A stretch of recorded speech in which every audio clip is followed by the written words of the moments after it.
On the night of October 30th, 1938, America leaned close to its radios, and some listeners would swear they heard the end of the world arriving live. It began quietly.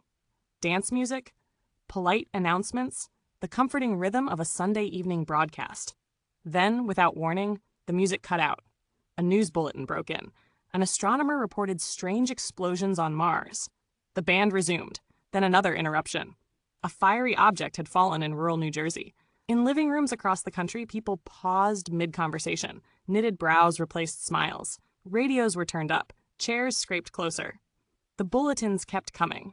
Urgent now. A reporter described a metallic cylinder unscrewing itself.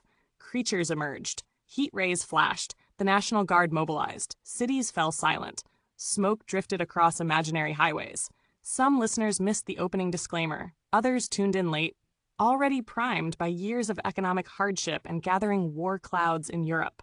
The broadcast sounded real because it was designed to. It borrowed the language of breaking news, the cadence of crisis, the chaos of live reporting. Actors screamed. Signals crackled. Voices went dead mid-sentence. In parts of the country, people panicked. Phones jammed police stations. Families packed cars. Churches filled. Gas masks were pulled from shelves. Neighbors knocked on neighbors' doors, whispering the same terrified question. Is this happening? At the center of it all was a 23-year-old director named Orson Welles, calmly orchestrating the drama from a studio, unaware of how far the illusion had traveled. By the time the broadcast ended, the invasion was revealed as fiction, but the damage was already done. Newspapers exploded the next morning, condemning radio as dangerous, irresponsible, reckless. Headlines screamed of hysteria. Politicians demanded regulation. Psychologists debated why so many believed and why so many others didn't. And then the counterstory emerged. Later studies suggested the panic was exaggerated, that newspapers, threatened by radio's growing power, had every incentive to inflate the chaos, that most listeners were confused, not hysterical, curious, not fleeing. The truth, like the broadcast itself, was harder to pin down. But the real legacy of that night wasn't how many panicked. It was how easily reality bent.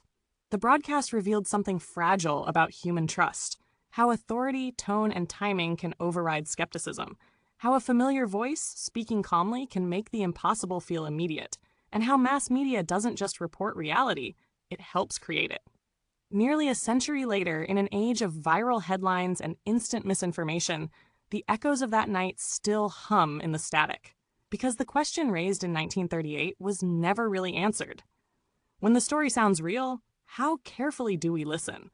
If this story made you think, tap like, share it with a friend, subscribe for more, and leave a comment. What modern broadcast do you think we trust too easily today?